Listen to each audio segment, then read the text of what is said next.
Welcome back to the Cozy Rosy Crochet channel. My name's Fiona. If we haven't met before, welcome. Come on in, settle down, grab yourself a cuppa, because this is going to be a bit of a chatty video. I am trying my best to film this in one shot because editing is not my friend right now, and neither is uploading videos because as you can see, I'm in somewhere new, and I will talk about that a little bit more in a moment. But firstly, I'm very happy to say we are finally at the end of January, and there's already lots to reflect on for 2025. I want to go through some of the things that happened in 2024 as well with you and kind of reflect on those, put them to bed for some of them, and look at how some of them are moving Cozy Rosy forward, and share some of my excitement with you of the upcoming projects for 2025. 2024 ended up being quite a year. A year ago in January 2024, myself and Bernadine of Me and My Hook launched a year-long crochet along. It's still running. We still have people taking part in it, which is fabulous. And that was the In the Mood project that allowed you to use your moods to dictate the stitches you made to create a project. I will hold my hands up. I have not finished my 2024 In the Mood blanket. I can certainly tell you that it showed me I was, or did, spend most of 2024 in a mood, and not necessarily a good one. It was, for me, the project was great for seeing what was happening with my mood. I certainly maintained my tracking on and off throughout the year, and I'm about 20 squares in, and obviously there should be 52. So I'm quite behind in making last year's blanket, but I have restarted my tracking for 2025, and I'm going to pick a different project to make this year. I'm going to make the In the Mood shawl that Bernadine designed. So if you're not familiar with that project, I'm going to pop a link in the description box below. If you've been making your own In the Mood project and you've got waylaid, or you want to start a new one for 2025, you don't have to wait for January. You can start at any point. The tracker is still available to download for free. Get those moods tracked, and then you can pick your project to create a new In the Mood project for 2025. Something that I've struggled with throughout 2024, and sadly already struggling with, is imposter syndrome. Not feeling like I'm good enough, not feeling like I'm hitting all the targets or the goals that I set myself. So one of the things I want to do going forward into 2025 is to kind of try and chill out a little bit. I have made some big changes, and there have been, sadly, a big change in my life. In November, we sadly lost Emily. She had to be put to sleep. She had developed gallbladder cancer, and there was unfortunately nothing more that could be done, which was incredibly sad. I'm in no way over that. It happened at a rather busy time because obviously 2024 was busy, and I think I may well have compartmentalized those feelings, and I'm certainly still dealing with them now. It's really hard to explain. Her passing was absolutely beautiful. It was very calm, very lovely, but obviously it's still a loss, and I'm still dealing with that. It's okay. We will remember her so fondly, and we continue to do so. Must move on, or else I will cry. Of course, 2024 was a lot, and I understand that 2025 is already being a lot for a lot of people. Personally, 2024 was quite a year. I certainly pushed myself. July last year, I made a commitment to do the knitting and stitching show in London. It was phenomenal, and I loved every second of it. Probably one of the hardest things I've ever done, physically, mentally, the preparation. I only had 3.5 months to get completely ready. That started with 0 products all the way up to self-publishing 4 books that have been very well received. Thank you very much, and thank you for all of your purchases. And going into 2025, of course, there are plans for a couple of new publications, some using existing patterns and some using some new patterns. So I will tell you more about that as the year progresses, because it's all based on time. But I did get the opportunity to do another show in December. I don't even know if I got to tell you much about it. It was the Christmas wall show where was it?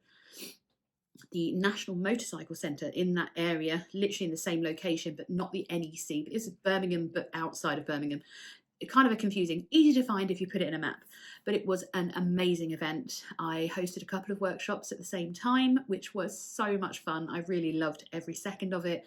It was a great show and got to meet new people and take part in such a well-organized event. So it's always nice to get out and about and meet people in real life. It's something that I've been pushing myself to do more after, you know what, the year of 2020 onwards has been lacking in that, shall we say. I absolutely love our online community that we've developed and created here together on YouTube. My Facebook community group is such a lovely, welcoming place as well. And I'm so appreciative of having you here in this community and supporting me and Cozy Rosie UK, making my patterns and supporting me in all these fun things I get to do. We are already, of course, at the end of January, so a whole month of the year has already passed, and I've probably spent most of the month planning, making, designing for the coming months ahead, and there are a lot of plans already in place, which is very, very exciting. This week I did add in something new to the plan, which was not originally in the plan that I made back in November, December time, but I'm very excited to be doing it. One of my focuses for 2025 is to continue to attend and vend or sell at more shows in person. I already had 6 booked, plus a couple of shows just with workshops, and I've just added another one in. So the new one, or my next show, is actually going to be the Stitch Festival in London, which is in Islington, inside the Design Centre. It's not a building I've been into, but I have seen videos of how light and bright and airy this building is, and I'm so excited. My aim is to have a new publication ready for that date, which will be focusing on summer garments. Using some of my existing patterns, I'm trying my best to get another design over the finish line ready for that book. But if it doesn't make it, it will be released on its own later in the year. I'm going to pop the details of the event in the description box below for you so you can check it out. If you're local to London, or the transport links are quite good. It's definitely like mainline into central London and a short tube ride back out. It is drivable, but I think it's just outside the congestion charge, so it might not be suitable for everybody depending if you're coming up or down. The event itself is focused more on fabric crafts, so stitching, sewing, quilting, that kind of thing. We all do multiple different crafts, and even I own a sewing machine, and sewing is something I want to do as a hobby in the background when I have time. I have a pattern that I want to work on this weekend if I get the time. I've got so much on the list at the moment, but we're just working through it. I have already done my first show of the year, and that was the Waltham Abbey Wool Show. It was an amazing show, and Waltham Abbey is nearish to London. I think it's actually in Essex, but my geography is terrible, so I just went down the M1 and got there eventually. M1, M25, and I was there. Diana is the crochet chain, who I know very, very well. We have weekly Zoom meetings, and she organised the event so successfully. It was so well organised. It was the 11th year of the show, so it's no surprising that they know what they're doing. It was so nice to meet some new stallholders that I hadn't met before, and more lovely for me, on top of meeting all the lovely new customers, was actually seeing people I already knew. I'm going to pop an image in here of one of the pocket shawls. Someone bought my pocket shawl pattern at the Knitting and Stitching show in London in October, and she was so proud to send me her photos after we met up at the Waltham Abbey Wool Show. She sent me her photos of her finished pocket shawl, and my goodness, she did an amazing job. It looks phenomenal. As I've mentioned, there are many more shows booked for this year, with the next one being the Stitch Festival in London, and then there's one Spring into Wool in April. There are many, many shows. I've got a page that is dedicated just to the events that I'm attending this year. So if you'd like to come along and meet and just have a little bit of a chin wag, I would absolutely love that.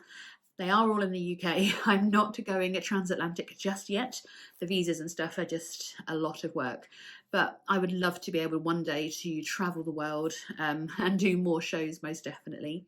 January's also meant that I'm celebrating the 1-year anniversary of starting the Fibre Art Friends group, which is like my little knit and natter. It's not called a knit and natter, hence why it's called Fibre Art Friends, because there are so many different crafters there. We've had knitters, crocheters, needle felters, people have been embroidering. It's so wonderful to bring all these crafters together. And we still meet twice a month, every month in the Dustin Community Centre. And we're going to be doing a couple of community projects this year, but they're going to be opened up to the world of crafting, including you, to help us achieve these projects that we want to create for the Dustin Community Centre. Every year, the Community Centre puts up the most amazing Remembrance Poppy Cascade, which is like a waterfall of poppies that are displayed on the main road. It's actually called Main Road in Dustin, and they want to extend and expand the display this year to include some of the other elements of remembrance. You may be well aware that poppies don't just come in red for remembrance. There are also purple poppies to recognise the work that the animals did during the World War, and they continue to offer their service. And there are also the opportunities for white poppies to represent the peace that people fight for during war and their service.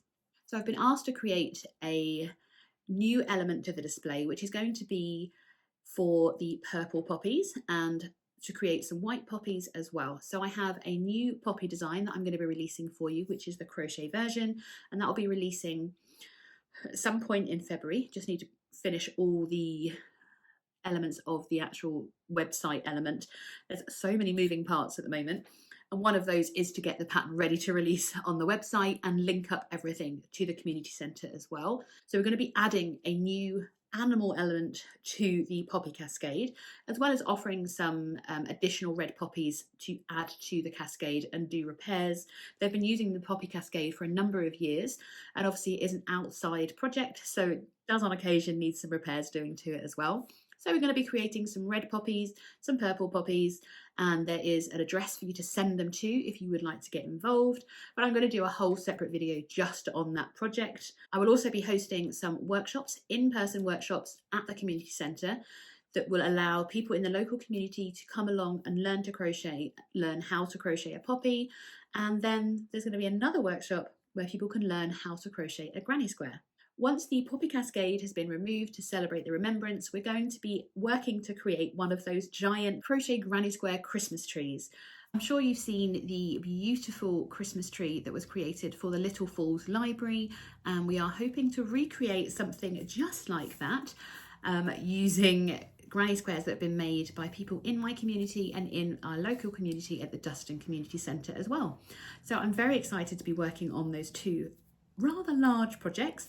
I'm very grateful already for those people in the Fibre Art Friends that have already started knitting and crocheting their poppies. Of course, I would like felt poppies. We can't do paper because unfortunately, as I've said, it's going outside pretty much in winter, but the poppies are the main focus for the first part of the year, with a view to kind of having that project finished and ready to go. And then we can focus on the Granny Square Christmas tree as well. So there's a little addition to the show page that I mentioned earlier, where all my yarn shows are listed. There is marked on there the Dustin Fun Day, and that's at the end of June, where I'm going to be showcasing the workshops and already the work that's been done with our poppies and our granny squares, to invite more people in the local community in Dustin to get involved and also crochet and knit us some squares and poppies. Let's talk about where I am, because obviously this is not my normal yarn wall behind me. In fact, it's a lovely bright pink wall, which we love. You can see there's a little bit of a mark on some of the walls, which is a shame because I love this colour, but I cannot colour match it anywhere. So unfortunately this shade is going to have to go, and I'll have to mute it. The person that was in this room before, I knew very well. Her name was Paula of Paula and the Pencils. I think I've mentioned her on here before because I've purchased from her a number of times. Actually, let me show you what I do have. So one of the things that I've purchased from Paula just before she moved away was her positive pants. Absolutely love them. I bought them for all of my wellness friends, shall we say, and they're just hilarious. And these live on my desk as a reminder to remain positive, even though I am surrounded with reminders of the lovely Paula. So these are the positive pants that she makes, and I absolutely love them. I'll pop a link in the description box so you can go and check out her Etsy shop. She now has a real life shop as well, like an in-person actual physical shop, where she sells, it's like a collaborative shop where she has other people's products available for sale as well. And one day I will get down there to go and visit her beautiful shop as well. So I am in a new office.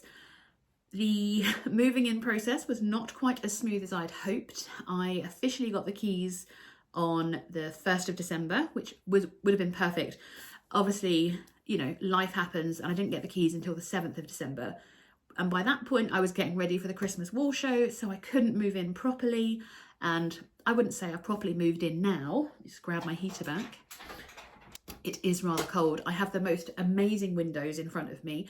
I have no lighting on me other than the light from these windows because it's so beautifully bright. It's a really grey day, but the light is just so flattering. I think I look great, don't I? Ignore the dry hair, that's getting cut on Tuesday. But the room is fabulous. It's lovely and large. I have loads of stock that I'm using for the shows. On this side, I've got a couple of drawers, like 16 drawers holding my printed patterns. I've got my desk over here, filming area here. It's not that big actually, but it's certainly big enough. I'm sure over time I will absolutely fill this room with stuff and bits. The original plan, of course, was to have a cozy little crochet area behind me where Emily would be sitting while I'm crocheting. We don't need to do that quite, but I'm still going to create myself a little cozy area to crochet in. And it has meant a whole new routine for me. It is Friday, so this is an official working day for me. So I am in the office. I'm calling this my office. It's a studio really, but I'm treating it more as an office and making the most of having the time to focus and have no distractions. There is nothing in here that is not work related. Well, apart from this beautiful candle that I've just been gifted from Khandie. She's the lady that's done all my photography. I do have a little mini shoot for something on Tuesday, and she's gifted me this beautiful candle, and it is Dolly Parton inspired. Oh my god, it smells amazing. And it says boots, bows and big dreams, because she knows that I love all of those things. So it smells absolutely divine. Isn't it just absolutely beautiful? And of course it's pink. She knows how much I love pink, and so a great thank you to Khandie for this, and I'll be seeing her on Tuesday. I'll try and share some of the behind the scenes of that, which does bring me to this fabulousness that I'm wearing and this fabulousness here. You can't really see these stitches in there, but you can definitely see these beautiful stitches on this new sweater. So this is the Wrapped Up in Diamonds collection. It started out as a scarf. I had to turn it into a sweater because I've always dreamed of creating a cable sweater and, you know, disproving that cables only belong in knitting. And I think, well, no, I know I've succeeded. It's absolutely stunning. This is the cropped version, so it ends at my waist because it's going to be paired with a skirt. And I've made a long length version, which I can wear with leggings. Again, a sweater dress effectively. If you're short enough, you can wear it as a dress. I'm short enough, but it's not the way I want to wear it. And testing is all complete. PDF is pretty much there. The collection itself is already on sale, and I've actually popped a little discount code on there as well. You don't need a code itself, it's just on sale as a pre-sale. All the patterns are releasing on the 18th of February 2025, so up until midnight GMT. There is 30% off the collection, so you're going to get all 3 patterns. There's a scarf, a corresponding hat and this beautiful sweater for 30% off the usual price. After that, the price will be at full price for all 3 patterns. And at the moment, you can only get all 3 patterns together. Once they're released, they'll all be available for individual sale. The scarf's going to feature and the hat is going to feature on this channel. You'll get a full stitch tutorial for that. But this pattern is remaining as a premium pattern, so it doesn't have a full video and it won't be available to view on the website either. It's going to be premium only. And it will be going into print as well at some point, probably by the time I get to the Stitch Festival. As you can see, it features this glorious cable pattern, and it is seamless. It's worked in the round to create a seamless sweater. It is worked bottom up as opposed to yoke down. And the reason that I did that was because you don't see that a lot, and I wanted to give myself the biggest challenge possible. But it also means that you can adjust the yoke with the body on, and that probably sounds really strange, but for me, I wanted to be able to create a neckline. The original design was actually a lower neckline than this, but this, if I move my hair out of the way, you can see that it's not right up to my neck. It's a little bit square, but it doesn't look square when it's on. That's hair, sorry. and it features the cable stitch all the way down the arm, and then the cables are, well, that's probably not the most flattering thing for me to do, but they are down the side without impeding on the side, which for me, as you can guess, is rather important because I don't want any extra bulk at the side of me. So I thought it just creates a much more flattering fit. It's all sewn up. I've got no ends hanging out on this one, so I'm very pleased that it's complete.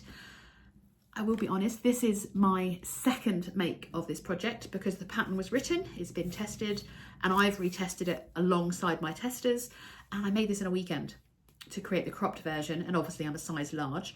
I probably should have done an XL, but I didn't want that excess space. You can't really see if I stand up. I didn't want all the excess around my waist because I'm going to have a puffy skirt on with it, so I didn't want it too excess. I hope you can see how beautiful this is and how well it fits, which I'm exceptionally pleased with. The skill level for this sweater, I would probably put it intermediate. If you are like an advanced beginner who loves an adventure in a pattern, it will be ideal.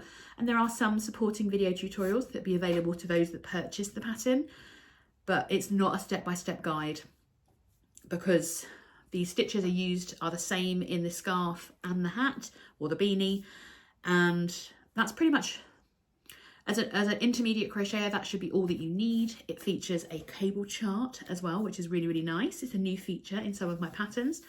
I'm hoping to offer more stitch charts because working with lots of beginners and people with different needs, I've discovered that some people are much more visual than even I realised, and even YouTube isn't enough. They need to visually see how those stitches go together.